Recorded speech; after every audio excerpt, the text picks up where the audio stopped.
한국이 돌이킬 수 없는 실수를 한 것이다. 큰일 날 수 있으니 한국은 각오해야 한다. 아직 한국에서는 관련된 소식이 많이 들려오지는 않으나 일본 언론들은 우익 편향 언론 등을 중심으로 해서 한국과의 제2의 빅뱅이 일어날 가능성이 농후하다며 한국 관련한 긴급 보도를 타진하고 있는 상황입니다. 왜냐하면 내달 10일부터 한국의 강제징용 판결 후 일본 기업의 자산 매각이 본격화되기 때문입니다. 이 문제는 일본에 있어서 매우 중대하다면서 작년 수출 규제 이후 더욱 그것을 강조해왔습니다. 특히 현직 총리인 스가 요시히데는 이와 관련해 일본 내각의 관방장관에 있을 때부터 한국을 향해 적절한 조치를 취하지 않는다면 한일 관계는 돌이킬 수 없으니 한국이 빨리 움직이라고 경고한 바 있습니다. 일본 교도통신은 미쓰비시 중공업의 자산 매각을 둘러싸고 한국의 지방법원이 11월 10일 이후에 매각 명령을 내릴 것인지 본격적인 검토에 들어갈 전망으로 보인다며 관련 상황을 긴급 보도했습니다. 일본 측은 일단 이 문제를 최대한 막으려는 것으로 보이기 때문에 외무성 국장도 한국에 급파했습니다. 29일 김정한 외교부 아시아태평양 국장과 다키자키 시게키 외무성 아시아 대양주 국장은 이날 만나서 강제징용 관련한 주요한 상담을 2시간가량 가졌습니다. 한국은 수출 규제나 후쿠시마 오염수 관련한 이야기를 중점적으로 하기 원한 것 같이 보이나 사실상 시게키 외무성은 강제징용 판결 후 자산 매각을 막으러 온 것입니다. 일본 측은 징용 판결 배상 판결 자체가 국제법 위반이니 한국이 시정 방안을 마련해야 하며 강제징용과 수출 규제는 별개라는 기존 입장을 고수한 것으로 알려졌습니다. 아베 총리가 한 말과 판박이로 바뀐 것이 하나도 없는 것이죠. 일본은 또한 일본 기업의 자산의 현금화가 이루어지면 양국 관계에 큰 타격이 있을 수 있으니 한국 정부가 이를 막아야 한다는 취지의 입장도 밝혔을 것으로 보입니다. 다만 회담을 가진 한국 측에서는 일본이 전부 다 다급하게 문제 해결을 종용하며 아베 총리 때와는 달리 스가 총리는 이 문제를 해결하자는 의지가 더욱 강한 것으로 파악된다는 의견도 전했습니다. 스가 총리는 현재 지지율이 계속 내려가고 있기 때문에 아베 총리가 해결 못한 강제징용 판결과 자산 매각이라는 어려운 문제를 본인 손으로 해결해야 한다는 생각이 자리잡고 있음을 알 수 있는 것입니다. 그것을 엿볼 수 있는 것은 스가 요시히데 일본 총리가 이와 관련해서 한국이 이 문제를 해결하지 않는다면 연내에 서울에서 열릴 한중일 정상회담에는 절대 가지 않겠다면서 일종의 경고를 한 점입니다. 이렇게 일본은 정말 중요한 후쿠시마 오염수 방출 문제나 수출 규제 해제와 관련한 논의는 듣는 둥 마는 둥 하며 강제징용 문제만 끝내라고 한국을 종용하고 있습니다. 그런데 회담 후 일본 부장관의 이상한 언급도 있었는데요. 그는 양국 외무국장이 만났지만 이것은 일본이 원해서가 아니라 한국이 원해서 만나준 것이라는 취지로 말하며 문재인 대통령과 스가 요시히데 총리가 전화회담에서 실무 차원의 소통을 하기로 협의해서 만난 것이지만 그 전화회담은 문 대통령이 먼저 요청해서 이루어졌으며 일본 측 요청이 아니라는 것을 밝혔습니다. 일본 정부는 양 정상의 회담을 언급한 게 이번이 처음이 아닌데 지난 24일에도 전화회담은 한국 요청이었지 일본이 요청한 게 아니었다고 언급한 바 있습니다. 이에 대해 한국 외교 소식통은 정상 간의 전화회담과 국장급 협의 형식을 연결하는 것은 이해할 수 없는 얘기라는 반응을 보였습니다. 외교 결례라는 것입니다. 심지어 산케이 신문 같은 경우에는 일본이 새로운 총리가 선출되자 한국은 가장 먼저 전화해서 스가 총리와의 전화회담을 신청했는데 일본은 바로 응하지 않았고 뒤에서 8번째로 한국을 배정했다며 가장 먼저 통화한 것은 트럼프 대통령이었다라고 언급하며 한국을 푸대접했다는 인상까지 주고 있습니다. 이렇게 일본은 한국과 작은 문제에서조차 절대로 호락호락하게 넘어가지 않겠다는 인상을 주고 있는 것이죠. 이것은 일본 기업의 자산을 한국이 강제로 매각하면 일본은 그에 따라 절대 가만히 안 있겠다는 표시이기도 합니다. 일본 언론들은 벌써 보복 카드를 언급하고 있습니다. 그런데 그 조치들이 다소 예전과는 다른 국면을 보이고 있습니다. 기존에는 한국의 송금 중지나 한일 스와프 금지 등 금융 제재를 통해서 한국에 압박을 가해야 하며 한국의 유학생 비자 문제 등 한국이 두려워할 만한 문제를 가지고 압박을 해야 한다고 언급한 바 있습니다. 이 같은 문제는 이미 여러 번 언급이 된 문제인데 이제는 일본이 다른 차원으로 움직인다는 것입니다. 외교 소식통들은 일본이 표면적으로 한국에 보복을 하겠다는 이야기는 많이 들어가 있다고 전하면서 이제는 일본이 한국의 직접적인 보복을 언급하는 것은 불매운동을 비롯해서 많은 문제가 생기고 있기 때문에 각종 외교 이슈가 있을 때마다 한국을 방해하거나 기존의 문제를 악화시키는 쪽으로 조치를 바꿀 것이라는 것입니다. 그리고 그것은 이미 진행 중이라고 하는데요. 실제 당장 한국의 WTO 총장 선거 국면에서 일본은 한국의 낙선운동을 대대적으로 벌인 것으로 파악됩니다. 일본은 미국이 한국을 지지할 것이라는 것을 알아서 이를 전면에 드러내지 않고 물밑에서 작업을 했는데 생각보다 일본의 도움이 크게 작용했을 수 있다는 것이죠. 나이지리아의 응고지 오콘조 이웰라 후보는 트위터에 스가 총리에게 축하와 감사의 메시지를 느닷없이 보내면서 그는 진정한 리더십을 갖췄다고 극찬했습니다.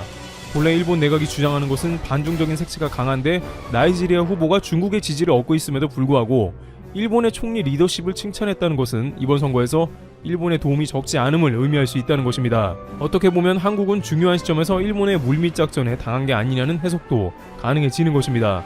단순히 한국의 수출 규제와 같은 조치를 뛰어넘어서 이제는 국제 무대에서 방해하며 보복 카드를 쓰겠다는 것이죠. 또한 국제 무대에서 노골적으로 한국을 따돌리며 연합체에서 한국을 제외해버리는 방법도 나옵니다. 일본 당국은 세계 최고 반도체 제조국인 한국을 제외하고 선진국 중심의 수출 통제 시스템을 만드는 방안을 검토 중이며 미국, 독일, 영국, 네덜란드 등의 새 체제를 제안해 이르면 내년 중 실현하는 것을 목표로 잡고 있다고 니케이는 전했습니다. 이는 일본이 지난 G7 연합체에서 한국을 빼자고 트럼프 대통령에게 전한 바와 같은 맥락입니다. 또한 미국은 아르테미스 달 탐사 연합체를 위해서 많은 나라들에게 참여를 독려하고 있었습니다. 이는 많은 예산이 들어가는 프로젝트이므로 일정 기술만 있으면 참여가 가능할 것으로 보였습니다. 한국도 이에 신청을 했지만 일본이 들어있는 이 달 탐사 연합체에 합류를 실패했다고 나왔습니다. 한국이 기술이 부족한 게 아님이 분명한 것은 한국의 위성 기술을 전수받은 아랍에미리트는 합류했으나 한국이 제외되었다는 것은 일본이 미국과 사전에 이에 대해 논한 게 아닌가 하는 의심이 든다는 것이죠. 이는 직접적인 한국의 피해가 되고 있는 것입니다. 한국의 우주 기술이 한 단계 발전할 기회가 사라졌으며 이와 같이 국제 무대에서 일본이 사전에 한국을 차단하는 행보가 계속 이어진다는 것입니다.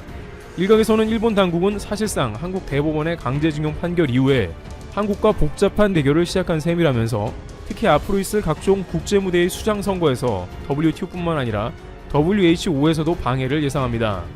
한국의 K방역은 전 세계가 인정하고 있으며 한국에서 질병청장인 정은경 후보가 나올 수도 있는 일입니다. 그러나 이 과정에서도 한국은 WTO 총장 선거 때와 마찬가지로 일본의 방해에 시달릴 수 있는 것이죠. 이제 수출 규제 같은 1대1 제재가 아니라 국제 무대에서 각 국가와 연합해서 한국을 곤란에 빠뜨린다는 것입니다. 또한 각종 이슈에서도 일본 당국은 한국을 대상으로 일본 전역이 총동원되어 반대의 움직임을 보입니다. 특히 최근에 독일 소녀상 철거 문제가 판세를 뒤엎고 한국에 유리하게 돌아가는 국면이 나오는 상황이 되자 일본 정부는 독일 베를린시 미테구와 교류하는 일본 지방자치단체까지 로비에 나서라고 지시했다고 전해집니다. 29일 마이니치 신문에 따르면 독일 미테구와 우호도시 결연을 하는 일본 도쿄도 신주쿠구 스미요시 구청장은 두 도시의 우호를 위해 유익한 결론을 기대한다며 사실상 소녀상 철거를 촉구하는 서한을 21일 미테구청장에게 보냈습니다. 프랑스에서 29일 이슬람 극단주의자로 추정되는 20대 남성이 성당에 들어가 시민들을 참수하고 살해했다.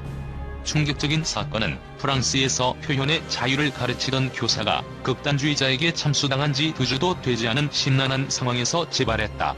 특히 이번 사건은 교사 참수 테러 사건 후 유럽과 이슬람권의 문화적 갈등이 심화하는 상황에서 불거져 귀추가 주목된다. 니스의 아침을 공포로 뒤바꾼 30분 흉기 난동. 로이터, AFP 통신 등 외신에 따르면 사건은 이날 오전 프랑스 남부 휴양 도시 니스의 노트르담 대성당에서 발생했다. 프랑스 대테러 검찰은 범인이 오전 8시 29분 성당으로 들어가 30분가량 성당 안팎에서 흉기를 휘둘렀다고 밝혔다. 휘진이 출신의 크라임아웃 사위로 알려진 범인은 성당지기로 일하던 55세 남성의 목을 공격해 살해하고 60세 여성을 참수했다. 44세 여성 한 명도 아웃 사위의 공격으로 숨졌다. 이 여성은 성당 근처 카페로 달아났다가 공격을 받고 사망하기 전 만행을 외부에 알렸다. 아웃 사위는 날이 17cm인 30cm 길이의 흉기를 휘두른 것으로 조사됐다. 출동한 경찰은 오전 8시 57분 총격을 가해 아웃 사위를 쓰러뜨렸다. 그는 병원 치료를 받고 있으나 중태다. 마하티르 모하맛 전 말레이시아 총리가 프랑스 니스의 노트르담 대성당에서 발생한 흉기 테러 직후 무슬림에겐 과거 대량 학살에 대해 분노하고 수백만 명의 프랑스 사람들을 죽일 권리가 있다고 해 논란이 일고 있다. 마하티르 전 총리는 29일 자신의 트위터와 홈페이지에 글을 올리고 이같이 주장하며 무슬림에게는 프랑스인들을 처벌할 권리가 있다고 했다. 과거 프랑스가 수많은 무슬림을 죽였기 때문에 무슬림에게 복수할 권리가 있다는 논리다. 95세인 마하티르 전 총리는 1981에서 2003년 22년간 총리로 장기 집권했고 2018년 5월 다시 총리직에 올랐다가 올해 2월 전국 혼란으로 인해 총리직에서 내려왔다. 그는 지난 8월 국가부패를 척결하겠다며 신당을 창당했다.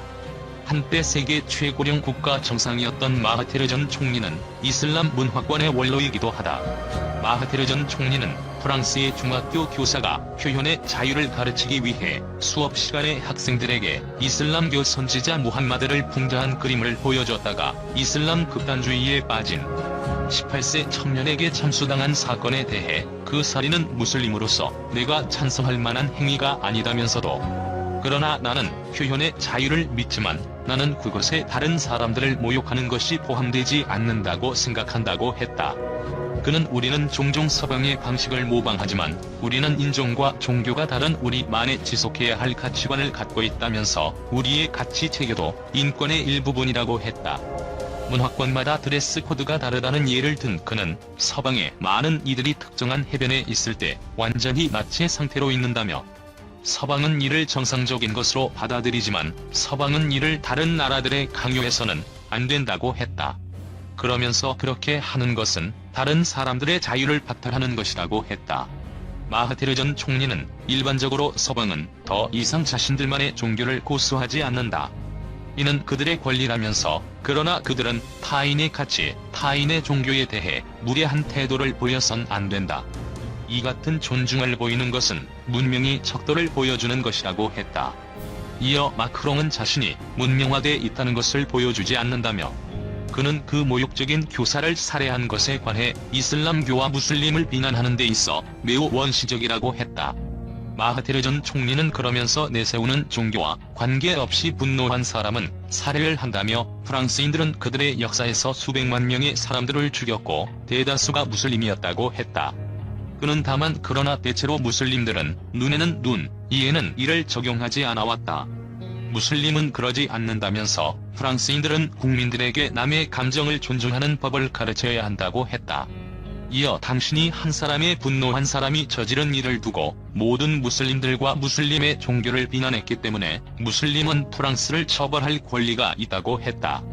최근 프랑스를 중심으로 한 서방 국가들과 이슬람권 국가들의 긴장이 고조됐긴 했지만 많은 이슬람권 국가들이 이번 니스 테러에 대해 규탄 목소리를 낸 상황에서 마하티르 전 총리의 글은 돌출적인 것으로 해석된다. 트위터는 마하티르 전 총리가 올린 글 중 일부를 자사 규정을 위반했다는 이유로 주의 조치했고 뒤이어 해당 트윗글은 삭제됐다. AFP 통신은 마하티르 전 총리의 글은 트위터에서 엄청난 폭발을 일으켰다고 전했다. 테러 또 테러 다시 충격에 빠져드는 프랑스. 파리 교사 참수 테러의 공포로부터 회복해가던 프랑스는 이번 사건 때문에 다시 충격에 빠졌다. 프랑스는 시리아, 이라크를 거점으로 삼아 수년 전파로한 IS의 주요 표적 가운데 하나였다. IS는 2015년 프랑스 파리에 작심하고 조직원들을 대거 투입해 동시다발 총기 난사와 폭탄 공격으로 130명 정도를 살해했다. 프랑스는 국가비상 사태를 발동해 테러 감시와 예방을 위해 수년간 시민들의 자유 일부를 제한하는 곤욕을 치른 바 있다. 니스에서는 2016년 7월 14일 대형 트럭이 혁명기념일 행사 뒤 해산하는 군중에 돌진해 80여 명을 살해하는 참변이 있었다. IS가 배후를 주장했으나 수사당국은 범인과의 직접 연계성은 없다고 밝혔다. 같은 해 7월 26일에는 프랑스 북부 루앙시 근처 성당에서 IS 추종자들이 미사를 집전하던 신부를 살해하는 테러도 발생했다. 최근 들어 프랑스에서는 예언자 무함마드를 풍자하는 만평에 격분한 이들의 테러가 빈발했다. 올해 9월 25일에는 파리 중심부에서 파키스탄 국적의 25세 남성이 무함마드 만평을 그린 샤를리 에브도에 복수하겠다며 흉기를 휘둘러 2명을 다치게 했다. 이달 16일에는 중학교에서 표현의 자유를 가르치기 위해 샤를리 에브도의 만평을 학생들에게 보여준 역사, 지리 교사가 체첸 출신 18세 극단주의자에게 참수당했다. 교사 참수의 충격이 가시기도 전에 다시 유사한 잔혹 사건이 발생하자 프랑스는 대테러 안전 경보를 최고 단계로 끌어올렸다. 에마뉘엘 마크롱 프랑스 대통령은 절대 굴하지 않겠다고 목소리를 높였다. 마크롱 대통령은 우리가 다시 한번 공격을 받는다면 그것은 우리의 가치, 자유, 이 땅에서 자유롭게 믿고 테러에 굴하지 않는 가능성을 겨냥한 것이라고 말했다. 갈등 커지는 지구촌 유럽, 이슬람권 문명 충돌 치닫나.